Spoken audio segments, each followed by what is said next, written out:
Ushindi huu una maana kubwa sana, ambapo sasa mashabiki wetu wana uwezo wa kujiamini tunapoelekea kwenye dabi aina yote.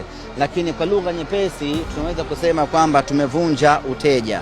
Kwa muda mrefu tumekuwa tukipata matokeo mabaya, lakini sasa tuna uwezo wa kupata matokeo mazuri. Na mimi niseme msimu huu sisi tuna timu bora sana.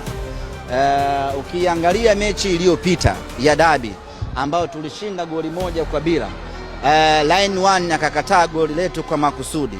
Hii ni mechi ya pili mfululizo Simba tunashinda dhidi ya Yanga goli 1-0. Kwa hiyo kwa lugha nyepesi tu, wasiendelee kuishi kwa kukariri tena. Sisi tunayo timu bora msimu huu.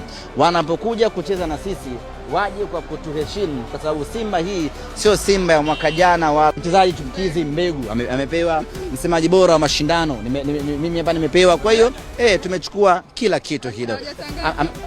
Haujaona nimepeana mkono na Dr. Mwinyi? Kuna msemaji yote amepeana mkono na Dr. Mwinyi?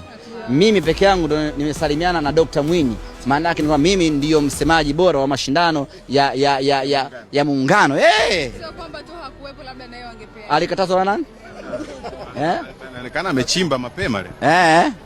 Acha kwanza na furaha, na pia naamini katika maisha yangu nimeweka historia. Ndiyo. Na historia itaka ijefutike katika dabi. Kufunga katika dabi sio jambo rahisi. Sawa, Gomez, umefunga kwenye dabi, umefunga bao ambalo limetupa ndoo ubingwa wa muungano. Napenda kumshukuru Mwenyezi Mungu. Ila kikubwa naamini wana Simba wamefurahi, wametokea kwa wingi kuisupport timu yao. Big up ya mzee wa kujitutumua. Watoto unasema son of God. Son of God, watoto wa Mungu. Tena wa kiume kaka. Back to back.